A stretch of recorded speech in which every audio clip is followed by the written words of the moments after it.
अस्सलामुअलैकुम स्टूडेंट, आज जो हमारा लेक्चर है वो एंडोक्राइन ग्लैंड्स पे है। हमने लास्ट वीडियो में एंडोक्राइन ग्लैंड्स का फर्स्ट जो ग्लैंड था पिट्यूटरी ग्लैंड, जिसको हमने मास्टर ग्लैंड भी कहा था, उसको डिटेल में डिस्कस किया। इस वीडियो में हम नेक्स्ट जो हमारी बॉडी के ग्लैंड्स हैं उनको डिस्कस करेंगे। ठीक है, अगर हम स्टार्ट करें तो हमारा जो हेड पोर्शन है वहाँ पर पिट्यूटरी ग्लैंड है, जिसको हमने मास्टर ग्लैंड बोला है। ठीक है, हेड के बाद नेक्स्ट पोर्शन हमारी बॉडी में आता है नेक।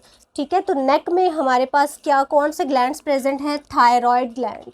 ठीक है, हमने पिट्यूटरी ग्लैंड में भी पढ़ा था कि थायराइड स्टिमुलेटिंग हार्मोन जो कि ट्रॉफिक हार्मोन्स हैं पिट्यूटरी ग्लैंड के, वो रिलीज़ करते हैं और थायराइड को स्टिमुलेट, जस्ट उसका काम था स्टिमुलेट करना। ठीक है, आज हम देखेंगे कि थायराइड ग्लैंड्स जो हैं वो कौन कौन से ग्लैंड्स को रिलीज़ करता है। तो थायराइड ग्लैंड्स हैं नेक रीजन में प्रेजेंट होते हैं जस्ट बिलो द लेरिंग्स। ठीक है, जो पिट्यूटरी ग्लैंड था वो हमारे पास मास्टर ग्लैंड था, और जो हमारी बॉडी का सबसे लार्जेस्ट ग्लैंड है वो थायराइड है। ठीक है, सबसे लार्जेस्ट ग्लैंड कौन सा है? Thyroid gland. और मास्टर ग्लैंड कौन सा है? पिट्यूटरी ग्लैंड, लेकिन वो मटर के दाने के जितना था, ये साइज़ में बड़ा है। ठीक है, इसकी अगर हम लोकेशन देखें तो ये यहाँ पर भी देखें just below the larynx present होता है। ठीक है, लेरिंग्स से बिल्कुल नीचे। और थायराइड ग्लैंड्स जो हैं ये हमारे पास थायरॉक्सिन्स और कैल्सिटोनिन इनको प्रोड्यूस करता है। ठीक है, जो थायराइड ग्लैंड हैं इसके 2 हार्मोन्स आपकी बुक में डिस्कस किए हुए हैं, थायरॉक्सिन एंड कैल्सिटोनिन। आयोडीन जो है वो अगर हमारी बॉडी में उसकी डेफिशिएंसी है या हम आयोडीन इनटेक नहीं कर रहे तो थायरॉक्सिन प्रोड्यूस नहीं होगा। थायरॉक्सिन प्रोड्यूस नहीं होगा तो जो थायराइड ग्लैंड है उनका साइज़ जो है वो एनलार्ज होना शुरू हो जाएगा। ठीक है, तो एनलार्ज थायराइड ग्लैंड्स को हम क्या कहते हैं? गॉइटर। यहाँ पर आप देखें, मैंने पिक्चर में शो किया हुआ है कि किस तरह से वो जो नेक का रीजन है वो किस तरह थायराइड ग्लैंड उसके एनलार्ज हो जाते हैं और गॉइटर हो जाता है। ठीक है, अब देखें थायरॉक्सिन का काम क्या है। थायरॉक्सिन क्या करता है? Increase metabolism. ये हमारी बॉडी में मेटाबॉलिज्म को इंक्रीज़ करता है, मींस फूड की ऑक्सीडेशन होती है। ठीक है, फूड ऑक्सीडेशन प्रोडक्शन में क्या है? थायरॉक्सिन रोल प्ले करता है। जब बॉडी में थायरॉक्सिन रिलीज़ होता है तो जो हमने फूड इनटेक की हुई होती है उसकी ऑक्सीडेशन कौन करता है? थायरॉक्सिन। जब तक फूड मेटाबोलाइज नहीं होगा हमारी बॉडी को एनर्जी नहीं मिलेगी। ठीक है, तो बॉडी के बाकी जितने भी फंक्शन हैं जब तक उनको एनर्जी नहीं मिलेगी तो बाकी फंक्शंस कैसे परफॉर्म होंगे? तो क्या करता है थायरॉक्सिन? हमारी बॉडी में मेटाबॉलिज्म रेट को हाई करता है। अब इस थायरॉक्सिन की 2 कंडीशंस हैं, हाइपोथायरॉयडिज्म, ठीक है, और हाइपरथायरॉयडिज्म। हम देखते हैं कि हार्मोन्स जो है उनकी डिजीज़ को डिस्कस करते हैं, फिर हम देखते हैं कि अगर हार्मोन जो है वो हमारी बॉडी में कम प्रोड्यूस हो रहा है तो उसका क्या इफ़ेक्ट है। इसी तरह हम देखते हैं कि अगर वो हार्मोन ज़्यादा अमाउंट में रिलीज़ हो जाता है तो भी हमारी बॉडी उससे इफ़ेक्ट होती है। कम होने से भी इफ़ेक्ट हो रही है और ज़्यादा होने से भी इफ़ेक्ट हो रही है। हाइपोथायरॉयडिज्म क्या है? हाइपो मीन कम, ठीक है, लेस अमाउंट। जब थायरॉक्सिन की कम अमाउंट प्रोड्यूस होगी तो क्या होगा?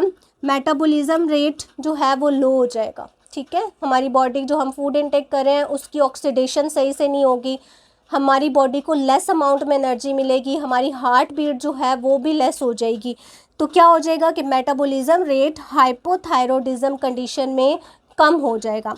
हाइपरथायरॉयडिज्म, हाइपर किसी कहते हैं ज़्यादा को। ठीक है, हाइपरथायरॉयडिज्म वो कंडीशन है जिसमें थायरॉक्सिन जो है वो ज़्यादा अमाउंट में प्रोड्यूस हो रहा है। जब थायरॉक्सिन ज़्यादा अमाउंट में प्रोड्यूस होगा तो क्या होगा? इस कंडीशन में मेटाबॉलिज्म रेट लो हो गया था क्योंकि थायरॉक्सिन जो है वो कम अमाउंट में प्रोड्यूस हुआ था। हाइपर में क्या होगा कि मेटाबॉलिज्म रेट हाई हो जाएगा, ज़्यादा अमाउंट में एनर्जी की प्रोडक्शन होना शुरू हो जाएगी, हमारी बॉडी में ज़्यादा फूड की ऑक्सीडेशन होगी, हार्ट रेट जो है वो ज़्यादा हो जाएगा, हमारी जो बॉडी है वहाँ पर फ्रीक्वेंटली स्वेटिंग हमें फील होगी। ठीक है, इसी तरह हार्ट रेट यानी सारे रेट जो हैं वो इंक्रीज़ हो जाएंगे हाइपर में, और हाइपो में लो हो जाएगा। अब देखें ये मेटाबॉलिज्म रेट है। अगर सबसे इम्पॉर्टेंट क्या है, थायरॉक्सिन्स को भी प्रोड्यूस करने के लिए हमें आयोडीन चाहिए। जब आयोडीन ही हम इनटेक नहीं करेंगे या आयोडीन की डेफिशिएंसी हो जाएगी तो एक तो ये है कि गॉइटर होगा, दूसरा जब थायरॉक्सिन प्रोड्यूस नहीं होगा तो ये वाले सारे फंक्शंस जो हैं वो भी डिस्टर्ब होंगे।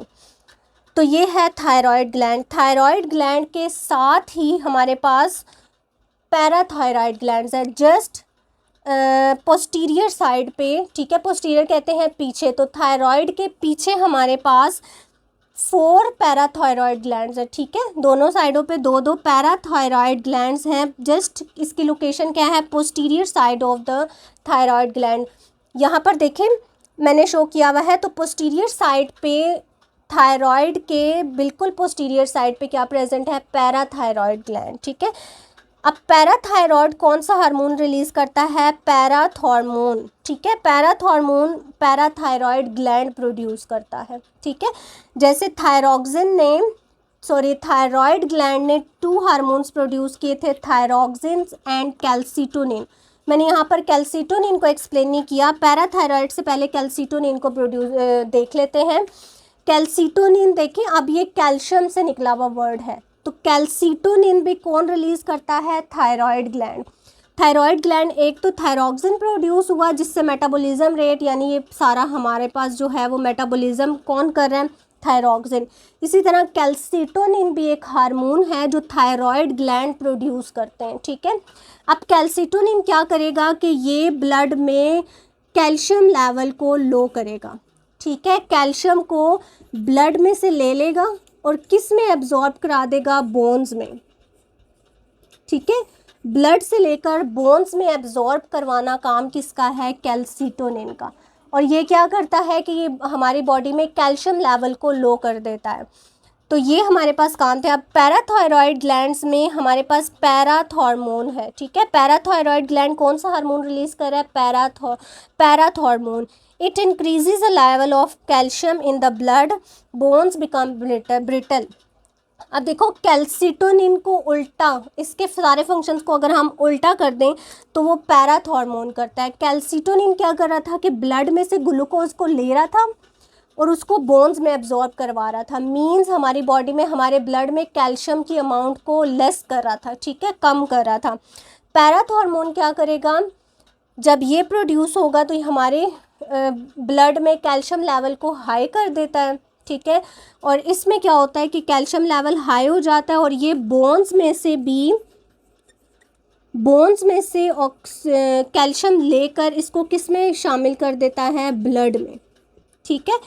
इसने ब्लड से कैल्शियम ली और बोन्स में एब्जॉर्ब करवा दी, इसने बोन्स से कैल्शियम लेकर दोबारा से ब्लड में शामिल कर दिया, मींस इसने कैल्शियम लेवल को हाई किया ब्लड में और बोन्स से कैल्शियम लिया और ब्लड में एब्जॉर्ब करवा दिया। इससे क्या होगा, देखिए अब हमारे बोन्स के लिए कैल्शियम बहुत ज़्यादा ज़रूरी है, उसके प्रॉपर फंक्शन के लिए।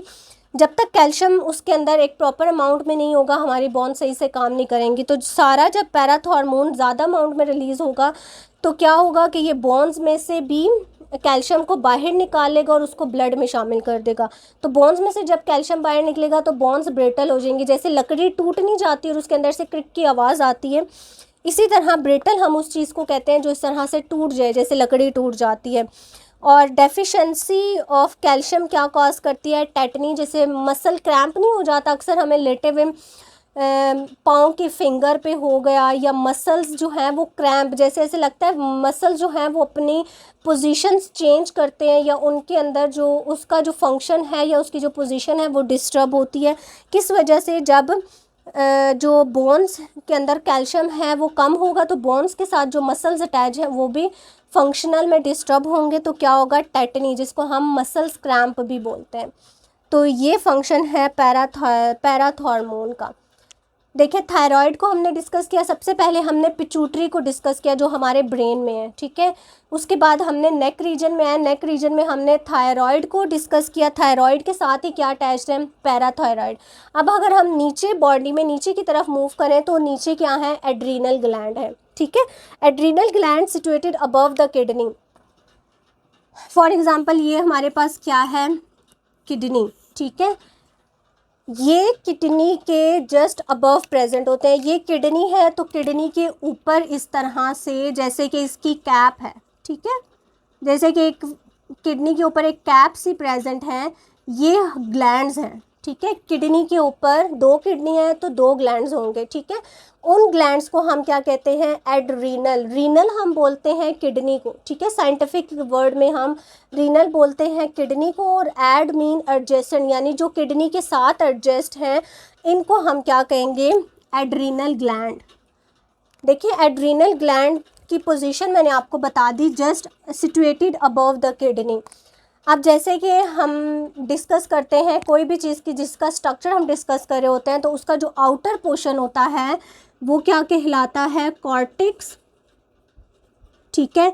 और उसका इनर स्ट्रक्चर क्या कहलाता है, मेड्यूला।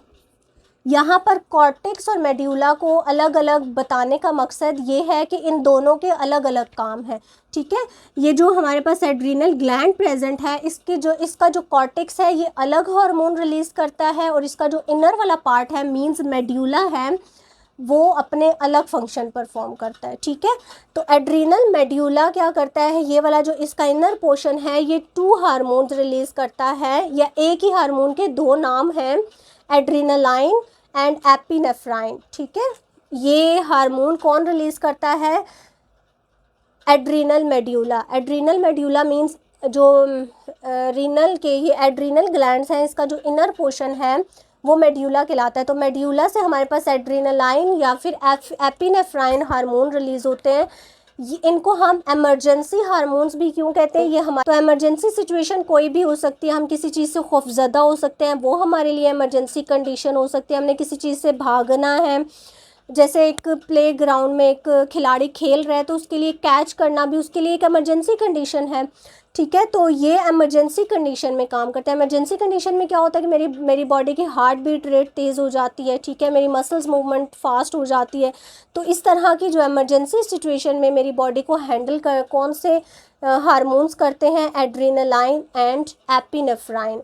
इसी तरह जो कॉर्टेक्स है वो कॉर्टिकोस्टेरॉइड हार्मोन्स को रिलीज़ करता है। कॉर्टेक्स से ही आपने याद रखना है, कॉर्टिकोस्टेरॉइड हार्मोन्स, कौन सा पोर्शन एड्रीनल ग्लैंड का जो कॉर्टेक्स वाला पोर्शन है वो हार्मोन रिलीज़ करता है, कॉर्टिकोस्टेरॉइड। कॉर्टिकोस्टेरॉइड क्या करता है, ये हमारी बॉडी में मिनरल्स और वाटर या सॉल्ट और वाटर के लेवल को मेंटेन करता है, जो कि बहुत ज़्यादा ज़रूरी है। अगर ये ज़रा सा भी इम्बैलेंस होता है तो हमारी बॉडी के बहुत सारे पार्ट्स जो हैं वो इफ़ेक्ट होते हैं इस चीज़ से। ऐसे तो बहुत सारे हार्मोन्स हैं, कॉर्टिकोस्टेरॉइड में भी अगर हम देखें तो बहुत सारे स्टेरॉइड हार्मोन्स हैं जो हमारी बॉडी में काम कर रहे हैं, लेकिन वो आप जैसे जैसे हायर क्लासेस में मूव करेंगे उनको आप डिटेल में और डेप्थ में स्टडी करेंगे। अभी सिर्फ आपकी बुक में इतना कुछ इस लेवल पे ही बताया हुआ है। तो आपने याद रखना है कि एड्रीनल कॉर्टेक्स जो है वो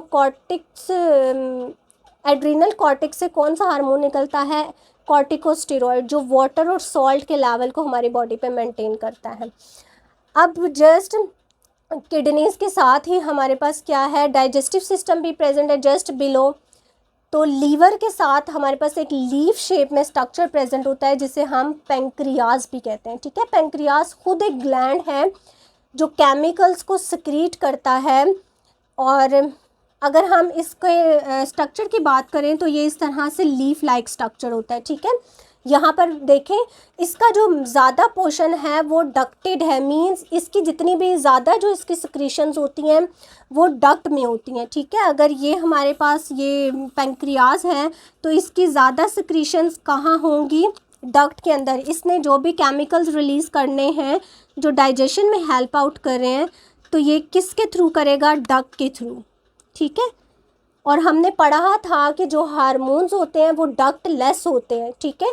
तो जो डक्टेड हार्मोन्स होते हैं उनको हम एक्सोक्राइन कहते हैं, ठीक है। तो पेंक्रियाज खुद एक ग्लैंड है जो कि उसका ज़्यादा पोर्शन डक्टेड है, मींस एक्सोक्राइन है, लेकिन उसका थोड़ा बहुत पोर्शन, फॉर एग्जांपल इतना पोर्शन उसका जो है वो क्या कहलाता है, डक्ट लेस होता है, और वो एंडोक्राइन है। क्योंकि हम एंडोक्राइन को डिस्कस कर रहे हैं तो हम इसके एक्सोक्राइन को अभी डिस्कस नहीं करेंगे, ठीक है। यहाँ से वो रिलीज़ करता है केमिकल्स, ड्यूडेनम में भेजता है और वहाँ पर आगे फूड की डाइजेशन होती है। तो इसको डिटेल में हम तब पढ़ेंगे जब हम एक्सोक्राइन का फंक्शन पढ़े होंगे, जब हम एक्सोक्राइन को डिस्कस कर रहे होंगे, ठीक है। अभी हमारा टॉपिक क्या है, एंडोक्राइन, तो हम एंडोक्राइन को डिस्कस करेंगे। इसका कुछ पोर्शन जो है वो डक्ट लेस होता है, मींस इतने पोर्शन ने अगर तो हार्मोन्स को रिलीज़ किया है तो वो डायरेक्ट किस में भेजेगा, ब्लड में। ठीक है, हमने हार्मोन का एक करैक्टर पढ़ा था कि वो ग्लैंड्स में से रिलीज़ हो, लेकिन कहाँ, डायरेक्ट ब्लड में। ठीक है, तो पेंक्रियाज का कुछ पोर्शन जो है वो डक्टलेस है, जो कि ब्लड में ही हार्मोन्स को रिलीज़ कर देता है। ठीक है, this portion contain group of endocrine cells refer to as islets of Langerhans. ठीक है, इसको, इस पोर्शन को हम क्या कहते हैं, जिसके अंदर एंडोक्राइन सेल्स प्रेजेंट होते हैं जो कि हार्मोन्स को ब्लड में रिलीज़ करते हैं। इस पोर्शन को हम क्या कहते हैं, आइलेट्स ऑफ लैंगरहैंस। ठीक है, आइलेट्स ऑफ लैंगरहैंस जो पोर्शन है ये 2 टाइप्स के सेल को रिलीज़ करता है। अल्फ़ा, ये आपकी बुक में नहीं शो किया हुआ। ठीक है, अल्फ़ा एंड बीटा। तो अल्फ़ा जो सेल्स हैं 2 टाइप्स के सेल्स हैं। ठीक है, अभी मैंने बताया ना कि एंडोक्राइन सेल्स हैं, तो एंडोक्राइन सेल्स 2 टाइप्स के, अल्फ़ा एंडोक्राइन सेल्स और बीटा एंडोक्राइन सेल्स। ठीक है, तो जो अल्फ़ा सेल्स हैं वो ग्लूकागोन प्रोड्यूस करते हैं और जो बीटा सेल्स हैं वो इंसुलिन प्रोड्यूस करते हैं। ठीक है, अब देखिए जो हम फूड इनटेक कर रहे हैं, जब वो फूड हमारी उसकी ऑक्सीडेशन हो जाती है तो वो फूड जो है वो ब्लड में ग्लूकोज की फॉर्म में ब्लड में शामिल की जाती है। ठीक है, अब देखिए ये वाले जो हार्मोन्स हैं ग्लूकागोन एंड इंसुलिन, अब ग्लूकोज लेवल को मेंटेन किया जाता है। अब जब ग्लूकोज ज़्यादा अमाउंट में हमारी बॉडी में हो जाती है तो ग्लूकोज कन्वर्ट हो जाती है ग्लाइकोजन में। ठीक है, ग्लूकोज जैसे ही हमने फूड इनटेक किया तो फूड के जो डाइजेस्टिंग एंड है वो ग्लूकोज में कन्वर्ट कर देता है। ठीक है, हमारी बॉडी में सारे एंजाइम्स एक्ट हुए तो जो एंड प्रोडक्ट जो ब्लड में ऐड किया जाता है वो ग्लूकोज है। ठीक है, ग्लूकोज जब हमारी बॉडी की जब नीड से ज़्यादा प्रोड्यूस होती है तो ग्लूकोज कन्वर्ट हो जाती है ग्लाइकोजन में। ठीक है, और ये ग्लाइकोजन कहाँ पर जाकर स्टोर हो जाता है, या तो लीवर में जाके स्टोर होगा या फिर जाके मसल्स में स्टोर होगा। ठीक है, अब देखें इंसुलिन क्या करता है, ये हमारी बॉडी में जब ज़्यादा अमाउंट में ग्लूकोज प्रोड्यूस होता है तो उसको ग्लाइकोजन में कन्वर्ट करना काम किस हार्मोन का है, इंसुलिन का। ठीक है, ग्लूकोज से ग्लाइकोजन में कौन कन्वर्ट कर रहा है, इंसुलिन। ठीक है, फिर वो ग्लाइकोजन जाके लीवर और मसल्स में स्टोर हो जाती है। ये तो इंसुलिन का काम होता है ब्लड ग्लूकोज लेवल को लो करना। ठीक है, इसके उल्ट काम करता है ग्लूकागोन। ग्लूकागोन क्या करेगा, ये हमारे ब्लड में से ग्लूकागोन ग्लाइकोजन को कन्वर्ट करेगा ग्लूकोज में। ठीक है, अब देखिए हमने खाना खाया और उसको गुजरे हुए 8-10 घंटे हो चुके हुए हैं और हम मज़ीद इनटेक नहीं कर रहे, तो हमारी जो बॉडी में स्टोर्ड ग्लूकोज है ग्लाइकोजन की फॉर्म में in the liver and in the muscles, वो क्या ग्लूकागोन क्या करेगा, उस ग्लाइकोजन को मसल्स और लीवर में से लेकर किस में कन्वर्ट कर देगा, ग्लूकोज में, और ग्लूकोज कहाँ शामिल हो जाएगा, ब्लड में। तो हमारी बॉडी का जो ब्लड में अगर ग्लूकोज लेवल लो हो जाता है तो उसको हाई या मेंटेन कौन करता है, ग्लूकागोन। ठीक है, और अगर हाई हो गया तो उसको लो कौन करता है और उसको स्टोर कौन करता है, इंसुलिन। अब देखें जिन पर्सन्स के अंदर इंसुलिन या तो प्रोड्यूस नहीं हो रही, ठीक है, या फिर उनका जो इंसुलिन हार्मोन है वो प्रॉपर फंक्शनल नहीं है, ठीक है, फंक्शनल नहीं रहा। अब कुछ डायबिटीज़ मेलाइटिस आपने देखा है, डायबिटीज़ मेलाइटिस की 2 टाइप्स होती हैं, डायबिटीज़ 1, ठीक है, और डायबिटीज़ टाइप 1 और टाइप 2 होता है। टाइप 1 में क्या होता है कि जो बीटा सेल्स जिन्होंने इंसुलिन को प्रोड्यूस करना है एट द बर्थ, मतलब जब से वो बच्चा पैदा हुआ है उसको डायबिटीज़ है, मींस उसके अंदर बीटा सेल्स की प्रोडक्शन ही नहीं हुई जिसने इंसुलिन को प्रोड्यूस करना था। एक तो कंडीशन ये है। दूसरी कंडीशन ये है कि जब एक ह्यूमन 40 ईयर प्लस होता है तो उसका जो इंसुलिन है वो काम करना छोड़ देता है, उसके हार्मोन्स जो हैं वो इंसुलिन वो डिस्टर्ब होना शुरू हो जाते हैं और उस बंदे को क्या हो जाती है, डायबिटीज़, मींस उसके ब्लड में ग्लूकोज लेवल हाई रहता है ऑल द टाइम, क्योंकि जिसने लो करना है वो काम ही नहीं कर रहा, ठीक है, तो उस बंदे को क्या हो जाती है, डायबिटीज़। तो डायबिटीज़ को कंट्रोल करने के लिए डॉक्टर्स क्या करते हैं, उसको इंसुलिन के इंजेक्शंस लगाते हैं या फिर ऐसी टैबलेट्स देते हैं जो जाके ब्लड में से ग्लूकोज को लेवल को मेंटेन करता है, और इंसुलिन वाला काम वो मेडिसिन्स या फिर वो इंजेक्शंस कर रहे होते हैं। अब देखिए डायबिटीज़ होने की वजह से सिर्फ एक ग्लूकोज का लेवल ब्लड में हाई रहने से बॉडी के बहुत सारे पार्ट्स डिस्टर्ब हो जाते हैं। किडनी के ऊपर, किडनी उससे इफेक्ट होती है। अब देखें ऑल द टाइम वो शुगर को रेगुलेट कर रही है, ठीक है, उसको ब्लड में से रिलीज आउट करके कहाँ, यूरिनेशन के थ्रू बॉडी से रिलीज आउट। अब बॉडी ने तो मेंटेन करना है। अब जिस बंदे को डायबिटीज़ है और उसको पता ही नहीं है कि मुझे डायबिटीज़ है, तो क्या होता है कि उसकी किडनीज भी फेलियर की तरफ जाना शुरू हो जाती हैं। अब उसकी जो किडनी है वो पूरा टाइम ग्लूकोज को रेगुलेट कर रही हैं थ्रू यूरिनेशन। उसने बॉडी से तो रिलीज़ आउट करना है, क्योंकि हमारी बॉडी ने एक मेंटेन लेवल पे रहना होता है। तो उसमें अगर ग्लूकोज लेवल हाई होगा तो वो ज़्यादा अमाउंट में ऑल द टाइम किडनी उसको रेगुलेट करती रहेगी, तो किडनी अपनी भी जो किडनी का अपना फंक्शन है वो भी डिस्टर्ब होगा और वो फेलियर की तरफ जाना शुरू हो जाएगा। इसी तरह अगर मसल्स क्रैम्पनेस होना शुरू हो जाती है, बॉडी के बहुत सारे फंक्शंस जो हैं वो डिस्टर्ब हो जाते हैं इस डायबिटीज़ की वजह से, ठीक है।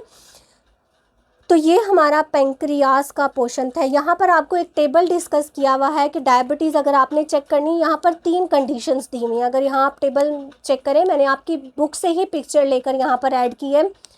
देखो ये वाली जो वैल्यू है ये lab to lab, country to country, ठीक है, वो जिस इंस्ट्रूमेंट के अकॉर्डिंगली वो चेक कर रहे होते हैं उसके अंदर वो यूनिट जो है वो चेंज हो जाता है। तो यहाँ पर 3 वैल्यूज़ आपको दी हुई हैं, नॉर्मल, प्री डायबिटिक और डायबिटिक। एक तो जो नॉर्मल वैल्यू दी हुई है आपको, ठीक है, वो आपने याद रखनी है या आप याद कर लीजिएगा। एक प्री डायबिटिक है, मींस अगर इस वैल्यू के अंदर आपकी शुगर आ रही है जो आप मेजर कर रहे हैं, तो इसका मतलब ये है कि आप उस बंदे को अगले आने वाले 2-3 सालों में डायबिटीज़ हो सकती है, ठीक है। तो प्री डायबिटिक ये वाली वैल्यू है।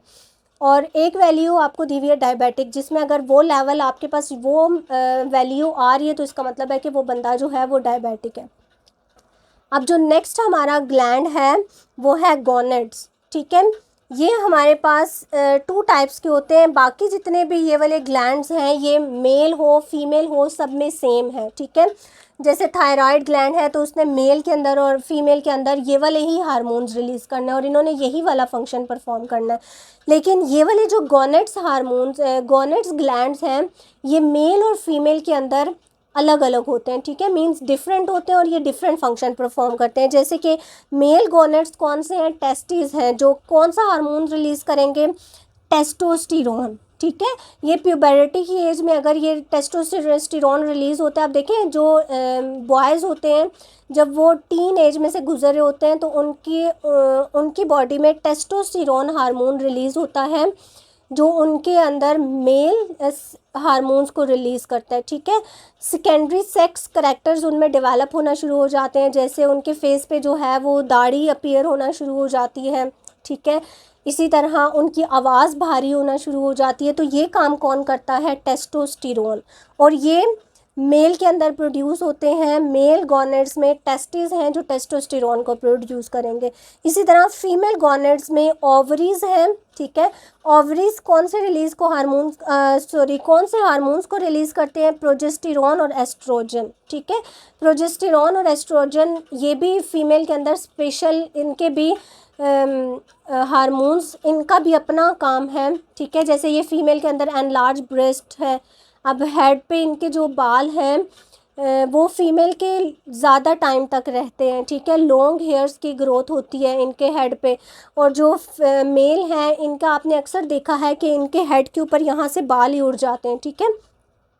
तो ये भी फंक्शन टेस्टोस्टेरोन में ही आता है।